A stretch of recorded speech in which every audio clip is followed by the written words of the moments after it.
저희를 부르셔서 은혜 주시고 받은 은혜 유지하며 어려운 때를 믿음으로 살게 하시고 우리의 삶을 살아가는 날 동안 다양한 상황과 환경 속에서 우리의 마음과 생각과 삶과 가정과 일터를 지켜주셔서 오늘 저희가 예배의 자리에 있게 해주심에 감사를 드립니다. 이 한 시간 마음과 정성을 모두어 저희가 드리는 예배를 받아 주시옵소서. 예수님 이름으로 간절히 기도를 드립니다. 아멘.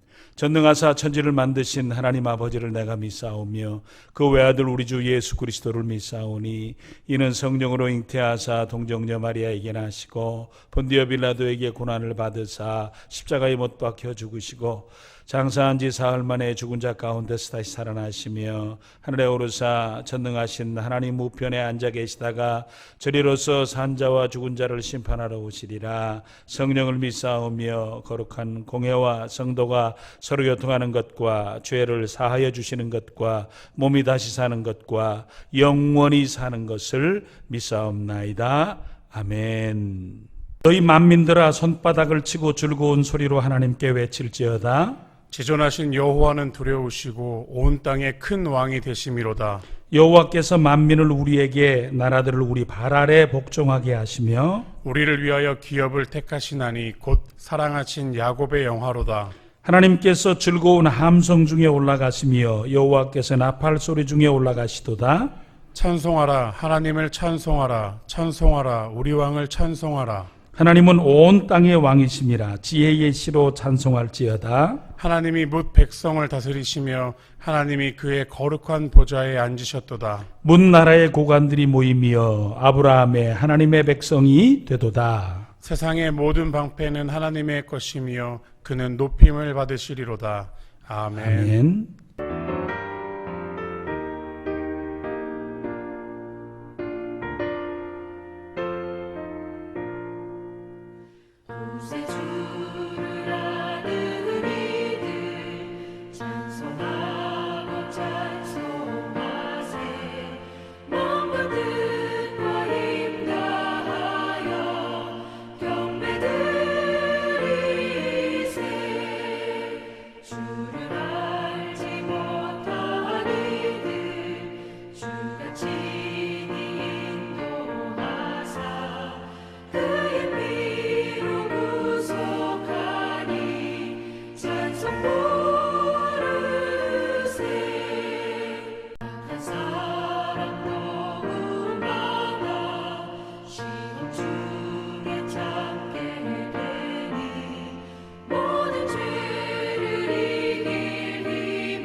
사랑과 능력과 자비의 하나님 아버지 참 감사를 드립니다. 지나간 한 주간 동안도 하나님께서 저희들에게 은혜를 베풀어 주셔서 주의 놀라우신 섭리하심과 주의 작정하심과 주의 역사하심으로 인하여 잘 지나오게 하신 것을 감사드립니다. 하나님 앞에 예배할 때에 겸손히 주 앞에 주의 보좌 앞으로 나아가오니 영광과 존귀와 찬미를 받으시옵소서. 특별히 하나님의 거룩하신 그 역사하심이 예배하는 자에게 함께해 주시고 또 예배할 때마다 우리의 심령 속에 거룩한 영을 부어 주시옵소서. 아버지 하나님, 지나온 시간들 속에서 또 우리 자신을 살펴볼 때에 하나님 앞에 연약한 모습을 가지고 있습니다.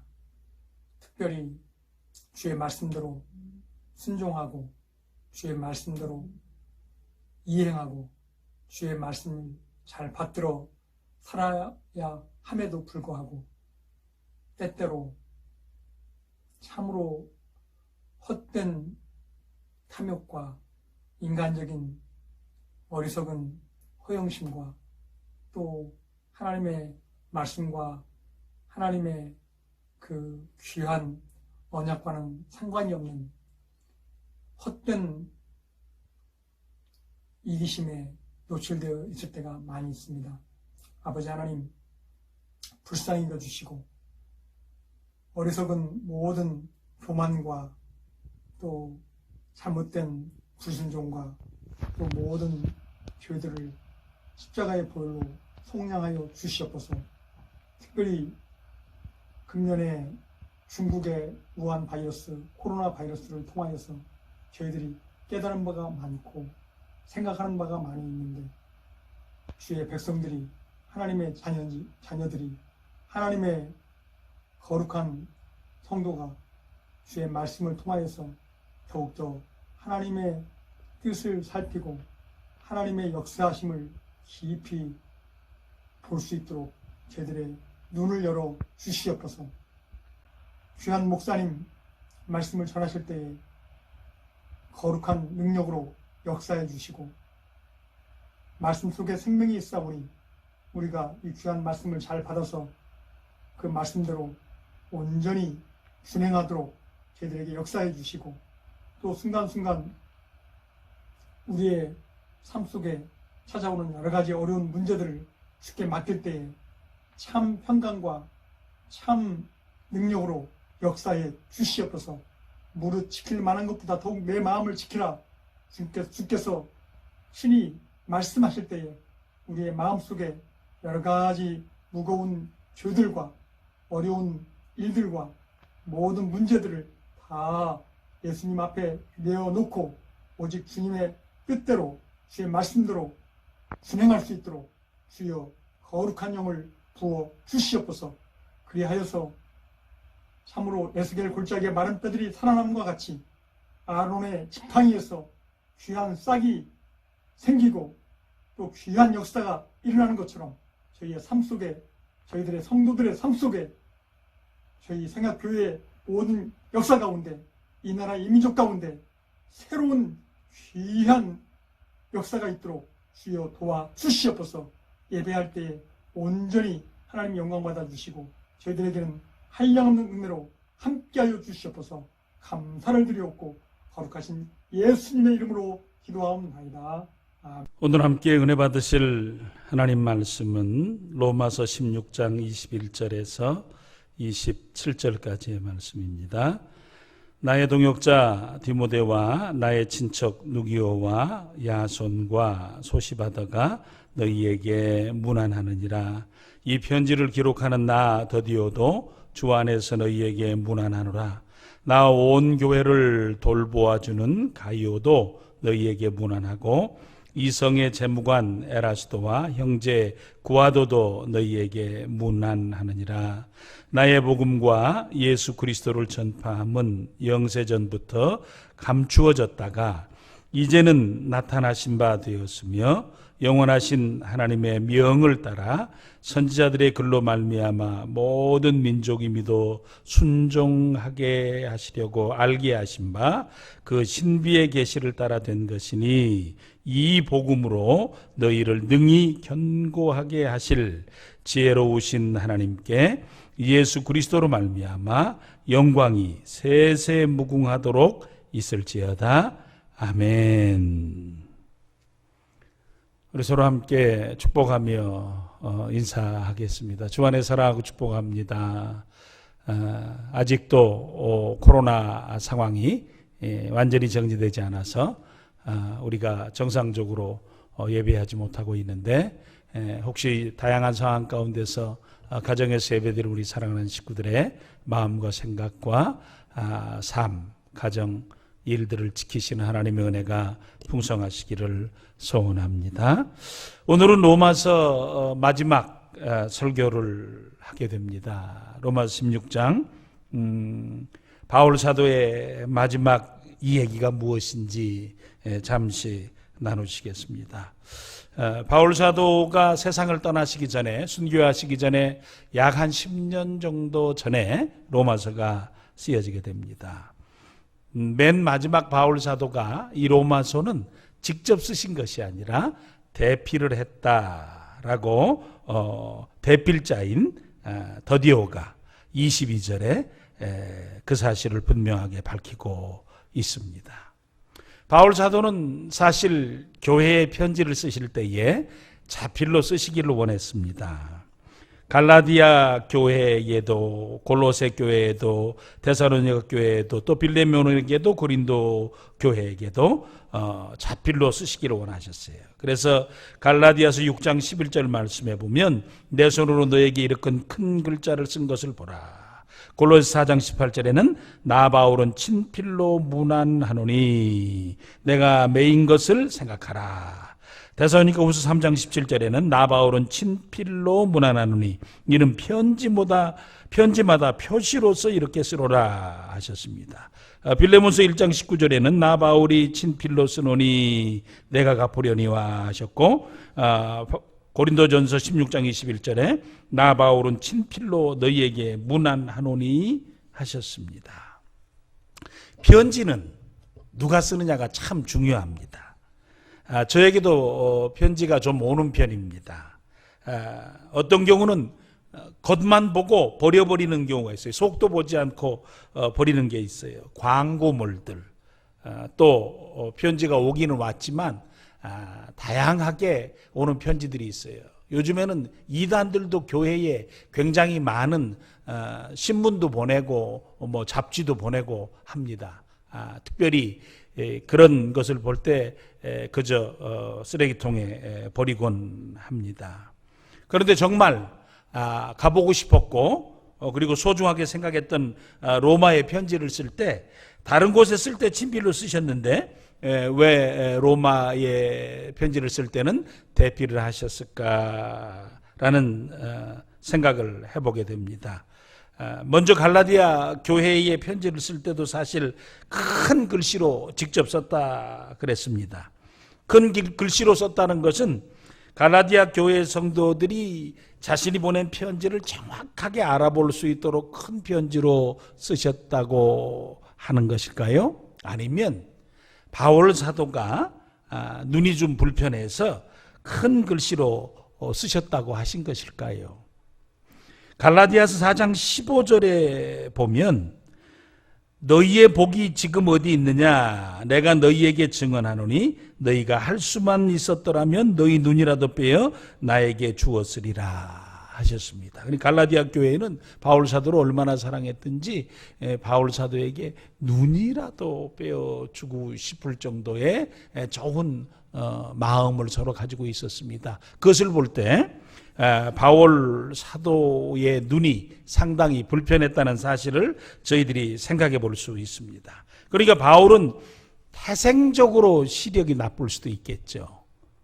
저도 안경을 끼고 있습니다. 저는 태어나서 고등학교 1학년 때까지는 안경을 안 쓴 것 같은데 고등학교 2학년 때부터 이렇게 안경을 좀 쓰게 됐습니다. 그때에 좀 책을 많이 봐서 그런 건 아니고 어떤 상황 가운데 눈이 좀 침침해서 안 보이기 시작하더니 안경을 쓰게 됐습니다. 아마도 그것은 태생적으로 좀 나빴는데 그때 나타난 것이겠죠. 그런가 하면 바울 사도는 많은 매를 맞았고 도를 맞고 그러셨습니다. 삶이 환난에 쌓여 계셨습니다. 그래서 후천적인 장애가 생겼을 수도 있으실 것입니다. 바울 사도는 그 과정 중에 큰 글씨를 쓰실 수밖에 없는 눈의 불편함과 상황이 주어지셨던 것을 저희들이 확인해 볼 수 있습니다. 사실 바울 사도는 눈의 연약함만 있었던 건 아니죠. 다른 연약함도 있었습니다. 고린도후서 11장 6절에 보면 내가 비록 말에는 부족하나 지식에는 그렇지 아니하니 이것을 우리가 모든 사람 가운데서 모든 일로 너희에게 나타내었노라 하셨습니다. 바울 사도는 지식은 풍성하셨지만 말을 잘 못하셨다는 거예요. 복음을 전하고 설교를 해야 할 바울 사도께서 말을 잘 못하셨다는 것은 좀 치명적이시죠. 아주 좀 곤란한 단점이 될 수 있을 것입니다. 바울 사도께서 오래 설교하시기는 했습니다만 바울 사도 설교하는 과정 가운데 사람이 떨어져 죽은 일도 있습니다. 유두고가 난간에 걸쳐 앉아 있다가 떨어져 사망했죠. 예배 중에 사망 사건이 발생했으니까 얼마나 참 안 좋은 일이 발생한 것입니까? 나중에 은혜로 유두고가 살려지면서 정말 아찔했던 상황이 지나가곤 했습니다.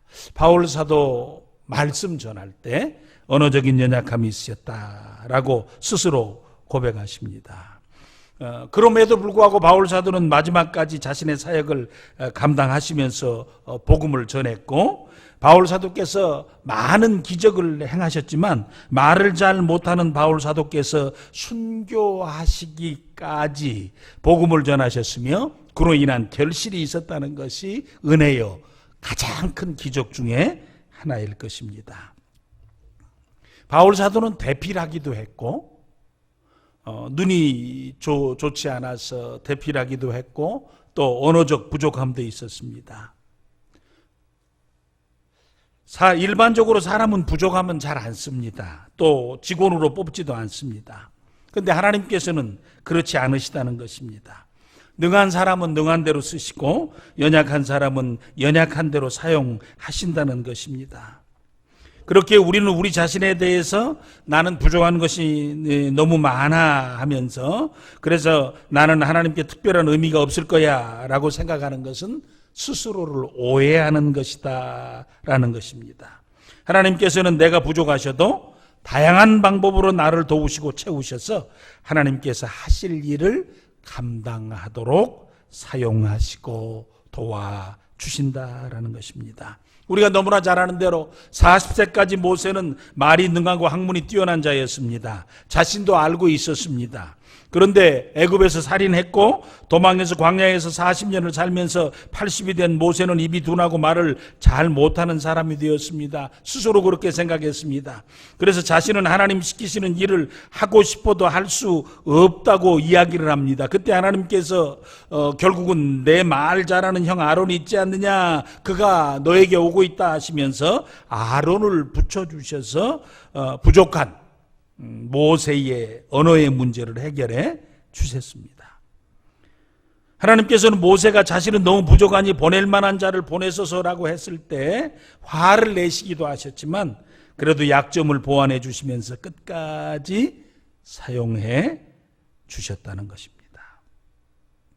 약점을 가진 사람일지라도 하나님께서 도와주시면 충분히 자신에게 주어진 일을 감당할 수 있음을 기억하고, 약점이 있는 사람은 오히려 하나님께 더욱 간절하게 도움을 구하며 자신에게 주어진 삶과 일과 섬김을 감당하려 해야 한다는 것입니다.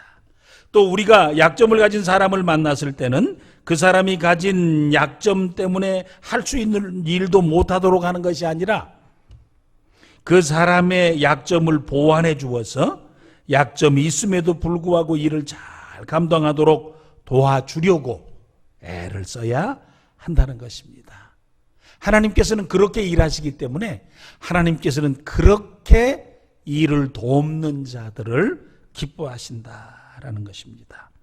바울 사도가 눈이 연약해서 편지를 길게 쓸 수 없을 때에 여기 더디오가 대필해 주어서 로마를 향한 바울 사도의 그 간절함과 복음의 은혜를 전달하도록 하나님께서 더디오를 붙여주시고 그 연약한 때를 감당하도록 해 주셨습니다. 그래서 저희도 연약한 상황이 주어지면 하나님 제가 이게 부족합니다. 이게 참 연약합니다. 하나님 이런 부분에 지금 제가 너무너무 힘듭니다. 저를 도와주십시오. 라고 겸손하게 하나님 앞에 도움을 구하며 나가야 하고 또 누군가가 연약하고 힘들고 부족하고 그래서 일은 해야 되고 또 삶은 살아야 되고 교회를 섬기는 섬김의 수고를 감당해야 할 때 그의 곁을 지켜주고 연약한 부분을 세워주고 감당하도록 도와주는 일은 너무나 복된 것이다 라는 거예요. 부족할 때 하나님의 도움을 받으시고 부족한 사람을 하나님의 마음으로 도우면서 하나님 앞에서 우리의 연약함의 때를 감당하고 서로 감당해가는 귀한 은혜가 있기를 간절히 축원해 드립니다. 바울 사도께서 편지를 마무리하시면서 하시는 마지막 말씀이 무엇입니까? 복음에 대해서 말씀하시고 있습니다. 맨 마지막 드디오가 그 대피레씀에 대해서 잠깐 얘기를 한 후에 마지막 말씀은 복음에 대한 얘기를 하십니다. 25절입니다. 쉬운 성경에 보면 하나님께서는 내가 전파한 복음과 예수 그리스도에 관한 설교를 통해 그랬습니다. 바울 사도는 자신이 전파한 복음이 바로 예수 그리스도에 관한 설교라고 말씀하고 있습니다. 그러니까 복음과 예수 그리스도를 같은 선상에 놓고 얘기를 하십니다. 우리가 잘 알죠. 복음은 좋은 소식, 굿뉴스입니다. 좋은 소식, 그것도 모든 사람에게 좋은 소식이 되려면 모두에게 다 공통적으로 적용되어지는 공통 분모가 있어야 합니다. 나이나 신분이나 인종이나 유무식에 의해서 그 의미가 감소되는 내용이라면 굿뉴스, 좋은 소식이 될 수 없는 것이지요. 그래서 모든 사람에게 좋은 소식이 되기 위해서 만족할 만한 조건이 무엇이겠습니까? 그것은 인간의 죄, 즉 죽음의 문제가 해결되어지는 소식이 복된 소식입니다. 사람들은 인간이 불행한 이유를 질병, 가난, 무지함, 즉 인간이 가질 수 있는 결핍된 삶의 모습 때문이라 이야기합니다. 그래서 부족한 것을 다양한 방법으로 채우려 합니다. 그러나 인간의 많은 노력에도 불구하고 궁극적으로 행복하지 못한 것을 보면서 결핍, 즉 부족함이 인간의 불행의 이유가 아니라는 사실을 알 수 있습니다. 그렇지요. 사실 우리가 우리의 삶을 살면서 돈이 부족해도 때로는 능력이 부족해도 때로는 삶 가운데 가진 다양한 연약함이 있고 때로는 육체적으로 문제가 있어도 행복하게 사는 사람들은 얼마든지 있을 수 있기 때문에 그렇습니다. 성경은 인간이 불행한 이유가 무엇인가에 대해서 분명하게 얘기합니다. 죄 때문이라고 이야기합니다. 죄의 결과는 사망입니다. 결국 죄는 인간을 죽게 하게 되기 때문에 그렇습니다. 만약에 인간이 죽지 않는다면 인간은 갈등할 이유가 없습니다. 내가 이래도 죽지 않습니다. 저래도 죽지 않습니다. 때로는 안 먹어도 죽지 않습니다. 때로는 실력이 없어도 영혼을 살 수 있습니다. 내 삶을 살면서 내가 만약에 영원하게 산다면 내 삶을 살아가는 동안에 무엇 때문에 갈등할까요? 무엇이 문제일까요? 아무것도 고칠 것도 없고 아무것도 새로는 필요한 것도 없을 것입니다. 그냥 살면 되는 것입니다. 왜? 안 죽으니까. 죄가 죽음을 가져왔고 죽음은 인간에게 두려움을 주고 그 과정 가운데 인간은 죽음이라고 하는 문제를 대면하면서 스스로도 그리고 관계 속에서도 다 다양한 아픔과 상처와 고뇌와 고통을 가지고 삽니다. 또 죽음은 현재적으로 징벌을 우리에게 주는데 그것이 관계의 파괴입니다. 죽음의 실체인 죄가 가정에 들어가면 부부 관계가 파괴됩니다. 모든 드라마의 주제가 다 파괴되어진 가정의 아픔이지 않습니까? 교회에 죄가 들어가면 교회가 얼마나 고통스러워집니까? 죄는 하나님과 사람, 사람과 사람, 사람과 자연의 관계를 파괴시키면서 세상을 혼돈과 무질서 속으로 몰아 넣습니다. 그래서 하나님께서 그 죄 문제를 해결하시기 위해서 오랫동안 비밀로 감추어 두신 선지자들의 예언, 감추어진 계시, 즉 복음이신 예수 그리스도를 때가 되매 세상에 보내어 주셨다라는 것입니다. 그리고 만삭되어 나지 못한 나에게도 보여주셨다. 나를 만나주셨다고 바울 사도는 고백합니다. 그리고 이미 사도들이 예루살렘과 유다와 사마리아에 이르러 그 예수 그리스도를 전했고, 나도 부르심을 받아서 이방에 전하고 있다 이야기를 합니다. 복음이, 즉 복음이신 예수님이 세상 가운데 나타나셨고 세상 가운데 전해지고 있다라는 사실을 이야기하고 있는 것입니다. 우리 인간의 어리석음이 무엇이었습니까? 복음을 십자가에 죽이는 것이었습니다. 예수님께서는 우리의 무지에 대해서 이야기하시면서 저들이 뭘 하는지 알지 못한다고 말씀하셨습니다. 그렇게 무지한 우리들, 그렇게 복음을 외면한 우리들을 위해서 하나님께서 친히 때로는 감추시고 때로는 드러내시고 때로는 보내시고 때로는 전하시는 과정을 통해서 오늘 복음이, 즉 예수 그리스도의 은혜가 사람들 속에 역사 가운데 살아있도록 해 주시는 하나님의 은혜가 있다라는 것입니다. 예수 그리스도의 죽으심과 그 부활하심이, 즉 예수 그리스도의 그 구원의 은혜가, 그 십자가의 사랑이 우리를 향하신 하나님의 사랑이시라는 사실을 바울 사도는 이미 우리에게 분명하게 전해 주었습니다. 로마서 5장 8절에 우리가 아직 죄인 되었을 때에 그리스도께서 우리를 위하여 죽으심으로 하나님께서 우리에 대한 자기의 사랑을 확증하셨느니라 하셨습니다. 그렇습니다. 바울 사도는 로마서를 마무리하시면서 가장 강조하시는 것이 무엇입니까? 인간에게 중요한 것은 복음이라는 것입니다. 복음이 바로 예수님이다라는 겁니다. 바울 사도는 나의 복음이며 바로 복음이 예수 그리스도이시기에 나는 나의 복음이신 예수 그리스도를 이방에 전파하며 그것이 나의 사명이고 그것이 내 생이라고 고백하고 있는 것입니다. 바울 사도는 로마서를 끝내면서 복음과 복음의 내용에 관해서 다시 한번 전달하면서 복음의 중심이신 그리스도의 사역에 관해서 저희들에게 분명하게 알려주시기를 원하시는 것입니다. 이미 로마서를 통해서 그 사실을 이야기하셨습니다. 로마서 6장에 예수 그리스도 안에서 우리에게 어떤 일이 이루어졌는가에 관해서 이야기하셨습니다. 복음을 이야기하는 시간이기 때문에 다시 말씀을 읽음으로 그 복음의 내용을 한번 생각하기를 원합니다. 로마서 6장 6절에서 11절입니다. 우리 같이 한번 읽으시겠습니다.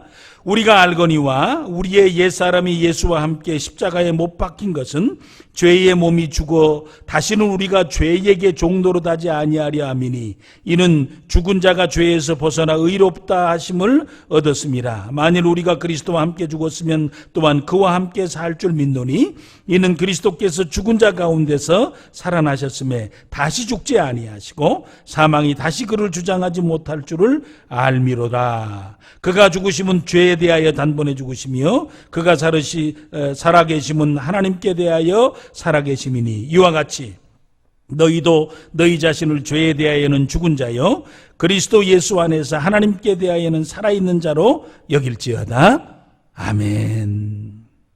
그렇습니다. 바울 사도에게 복음이 그리스도였듯이 오늘 우리에게도 예수님만이 우리의 복음이십니다. 예수님만이 우리에게 가장 소중한 굿 뉴스라는 것입니다. 바울 사도는 주님보다 귀한 것이 없었습니다. 그래서 주 예수님보다 귀한 것은 없습니다 하고 찬양과 영광을 오직 예수님께 올려드렸습니다. 그래서 그 끝처리에 그리스도로 말미암아 영광이 세세 무궁토록 있을지어다 했습니다. 성도의 축복이 무엇이겠습니까? 예수님이 가장 소중합니다.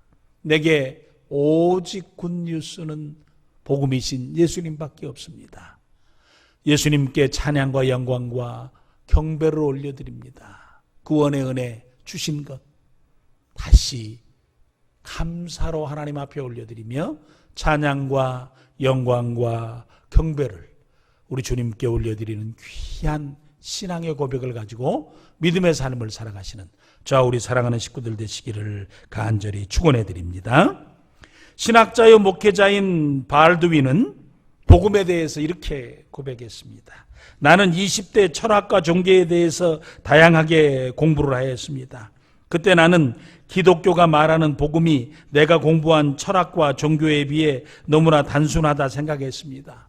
그러나 내가 30대 때 내가 공부한 철학과 종교학이 내 인생의 문제에 대한 궁극적인 답을 주지 못했을 때 복음은 내게 좀 더 심오하게 다가왔습니다. 그리고 40대에 나는 인생의 스트레스와 삶의 모든 문제들과 씨름하면서 비로소 복음을 의지했고 복음이 능력으로 내게 다가왔습니다. 시간이 지나서 50대가 되었을 때 나는 내가 지금까지 이룬 모든 성취가 허무하게 느껴지며 인생의 의미가 무엇이냐고 자문했을 때 복음은 내 삶에 가장 소중한 것이 되었습니다. 그리고 내가 60대가 되어 친구들이 하나둘씩 세상을 떠나기 시작하며 내 손에 쥐고 있던 것들이 하나둘씩 의미 없는 것들이 되어갈 때 내가 붙잡고 의지할 수 있었던 것은 오직 복음밖에 없었습니다. 라고 고백했습니다. 그는 20대, 30대, 40대, 50대, 60대를 살아가면서 그는 처음에는 복음이 학문보다 별 의미가 없다는 생각을 하셨습니다. 그러나 30대는 좀 달라졌습니다. 그가 40대 때 고민스러운 생을 살 때 그는 십자가 앞으로 갈 수밖에 없었습니다. 50대에 허무함이 느껴졌을 때 그는 십자가가 자신의 목적과 목표가 되었습니다.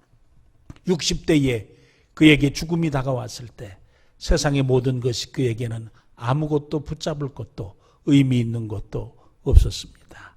예수 그리스도 그 이름 복음밖에는 그에게 의미 있는 것이 없었다라는 것입니다.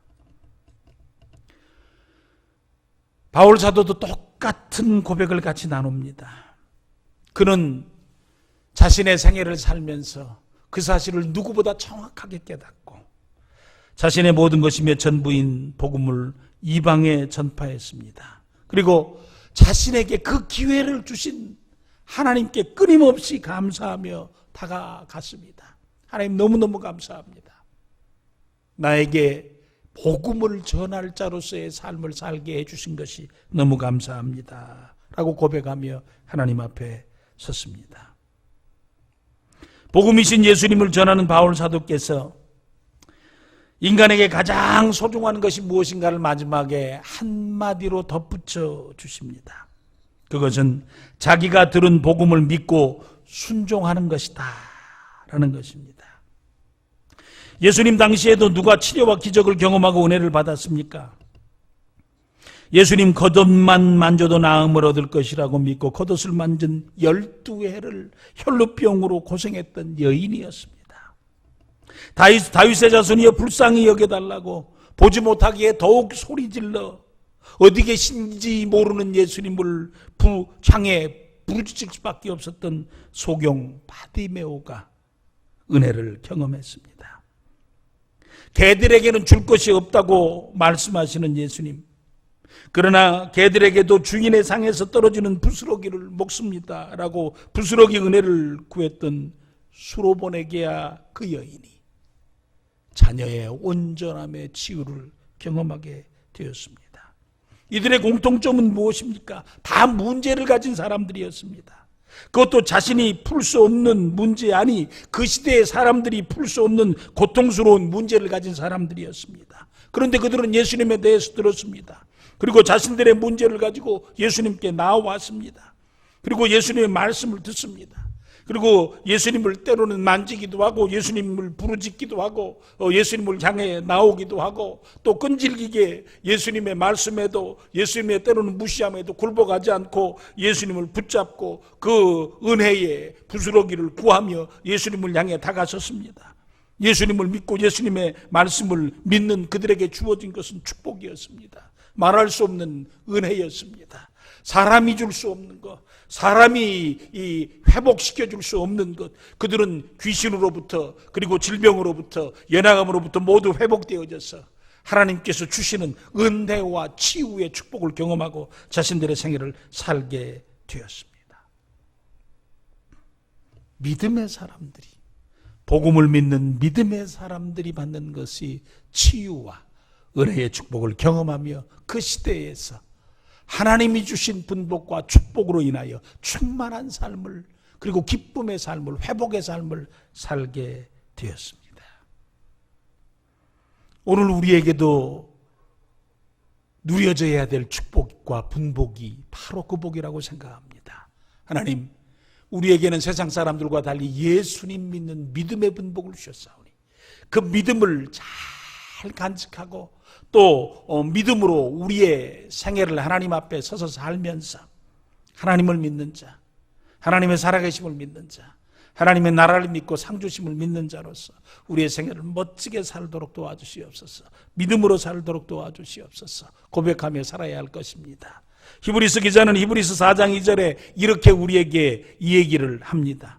그들과 같이 우리도 복음 전함을 받은 자이나 들은 바 그 말씀이 그들에게 유익하지 못한 것은 듣는 자가 믿음과 결부시키지 아니함이라 그랬어요. 믿음으로 그 말씀을 붙잡지 않았다라는 거예요.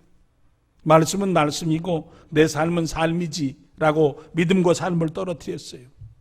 말씀하셨으니 그 말씀이 내 삶에, 내 육신에, 내 일에, 내 문제에 축복이 되기를 원합니다라고 붙잡지를 못했다는 겁니다. 오늘 우리의 시대를 살면서 하나님께서 우리에게 주신 축복은 믿음의 분복을 누리고 살도록 하신 것입니다.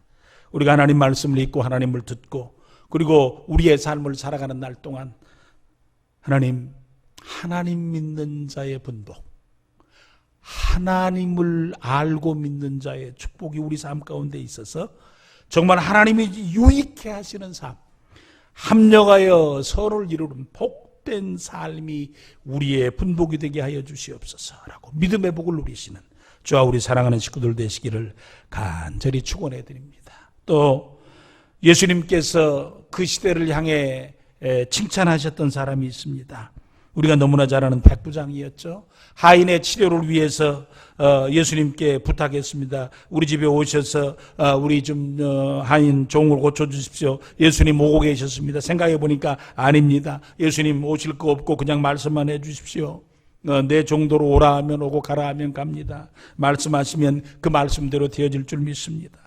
예수님 향한 믿음을 가질 때 너무 기뻐하시고 너무 즐거워하시면서 그를 칭찬하셨습니다. 예수님을 기쁘게 해드리는 것, 또 예수님께 칭찬받는 것은 예수님과 예수님을 온전히 믿어드리는 것입니다. 바울 사도는 로마서를 마치면서 고백합니다. 예수님밖에 없다고, 예수님이 복음이라고, 예수님 믿는 믿음이 우리의 분복이 되어야 한다고, 예수님을 향한 찬양과 경배와 영광이 우리의 가장 소중한 축복이 되어야 한다고 이야기합니다. 여호와로 인하여 기뻐하는 것이 너희의 힘이라 하셨습니다. 자, 우리 사랑하는 친구들이 이 땅의 삶을 살면서 복음이 주는 은혜와 능력과 축복을 가지고 이 시대에서 믿음의 사람들이 누리는 은혜와 분복을 복스럽게 누려가시는 저 우리 사랑하는 식구들이 되시기를 간절히 축원해 드립니다. 아버지 하나님 감사합니다. 바울 사도가 로마서 마지막에 복음을 이야기합니다. 복음밖에 없다고, 복음이 우리의 생명이라고, 복음이 우리의 능력이라고, 복음을 믿는 믿음이 삶의 축복과 회복을 가져온다고, 복음을 찬양하며 경배하며 영광 돌리자고, 오직 우리 주 예수 그리스도 그분을 향하신 찬양과 경배와 영광만이 우리가 가져야 될 축복이라고 고백합니다. 오늘 저와 우리 사랑하는 우리 성량의 모든 식구들의 복이 복음이신 예수 그리스도를 향한 믿음과 예수 그리스도께 찬양과 경배와 영광을 돌리는 복된 삶을 살아가면서 은혜와 축복과 회복과 믿음의 기쁨을 누리는 우리가 되게 하여 주시옵소서. 예수님 이름으로 간절히 기도를 드립니다. 아멘.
교회 소식 알려드리겠습니다. 교회에서의 예배가 아직은 온전하지 않습니다. 지금 다양하게 풀려가는 과정도 있고 또 문제가 되는 부분이 또 일어나기도 합니다. 코로나19의 상황이 정돈되어져서 교회 예배가 온전하게 회복되도록 또 우리 어려운 때에 우리 사랑하는 식구들이 믿음을 지키며 예배자로서의 삶을 잘 살아가도록 기도해 주시고 동참해 주시기 바랍니다. 각부 주일학교 예배가 계속해서 안전하게 드려지도록 기도해 주시기 바랍니다. 지난 주일 잘 드렸고 지금 어려운 소식이 한 주간 들려오지 않았습니다. 지속적으로 잘 예배하면서 은혜롭게 자녀들을 양육해 가도록 기도해 주시기 바랍니다. 당분간 주일 예배는 1부 10시, 2부는 11시 30분에 드리고 예배 후 교회에서 점심 식사는 없습니다. 새벽 기도는 계속하고 수요 예배와 기도회는 8월부터 상황을 봐서 시작하려고 기도 중에 있습니다. 구역 모임은 여름방학 기간이 지난 후 가을에 다시 시작하도록 하겠습니다. 1, 2부 예배시 교회 소식 시간에 우리 3월에서 우리 7월까지 재정 보고를 하도록 하겠습니다. 안전에 유의해서 예배드리시기를 바랍니다. 기도해 주실 것은 우리 병자들과 그리고 고등학교 3학년 자녀들 또 코로나19 상황이 종식되도록 기도해 주시기 바랍니다. 주일의 은혜를 주심에 감사를 드립니다. 우리로 하여금 예배자의 분복을 누리게 하시오니 예배하는 자들을 붙드시고 하나님께서 지키심과 은혜 베푸심과 평안 주심으로 함께 해주시길 원합니다. 무엇보다도 예배한 우리 자녀들을 지켜주시옵소서. 그들의 공부하는 상황과 환경과 나아갈 길과 생애를 지켜주셔서 은혜 가운데 세워지도록 도와주시옵소서. 시대와 세상을 이길 믿음의 사람들로 잘 양육되어지도록 가정과 교회를 축복하시고 은혜 베풀어 주시옵시며 교사들을 세우시고 교육자들을 통하여 역사해 주시옵소서. 어려운 때 우리 사랑하는 식구들 일합니다. 마음과 몸과 생각과 생활을 붙들어 인도해 주시고 일터를 지켜 주시옵시며 사업장에게 은혜를 주셔서 기도하면서 감당할 때 하나님께서 그 손으로 하는 일에 이익을 주시고 풍요롭게 하셔서 능히 가정과 삶과 교회와 생애를 감당하기에 부족함이 없도록 채워 주시옵소서. 여러 가지 식구들이 있습니다. 말할 수 없이 여러 가지 식구들을 회복시키셔서 은혜 가운데 온전함으로 나아갈 수 있도록 인도해 주심에 감사를 드립니다. 강건하여져서 함께 예배하고 함께 섬겨가며 함께 주를 찬양하고 경배할 수 있도록 그 자리까지 온전함으로 나아가도록 인도하여 주시옵소서. 우리의 삶의 연약함은 여전히 우리의 삶 가운데 안개처럼 자욱하게 끼어져 있습니다. 하나님께서 걷어주시옵시고 우리에게 맑은 태양과 온전하고 평화로운 삶을 허락하셔서 우리의 삶의 일상의 분복과 은혜를 누리며 평안 가운데 성도의 삶과 신앙의 길과 믿음의 삶을 살아갈 수 있도록 도와주시옵소서. 하오나 그리 아니하실지라도 우리의 삶이 힘들고 연약하고 답답하고 때로는 괴롭고 외롭고 어려워도 우리의 삶을 살아가는 날 동안 믿음의 반석 위에 저희들을 세워주시옵시고 우리의 삶과 생애를 하나님의 사람으로 힘있게 살아가도록 날마다 저희들과 동행하여 주시옵소서. 성령으로 충만하게 하셔서 어려운 때를 이겨가고 감당하도록 인도하여 주시옵소서. 예수님 이름으로 간절히 축복하며 기도를 드립니다. 우리 주 예수 그리스도의 크신 은혜와 아버지 하나님의 지극하신 사랑하심과 성령의 위로교통 충만교제 역사 인도하심이 오늘 복음의 은혜 가운데 살며 믿음으로 하나님 앞에 반응하며 성도의 삶을 힘있게 살기를 소원하는 사랑하는 성도님들과 그들 가정과 자녀들과 일터 위에 씨름하는 지구촌 위에 지금부터 영원토록 함께 있을지어다. 아멘.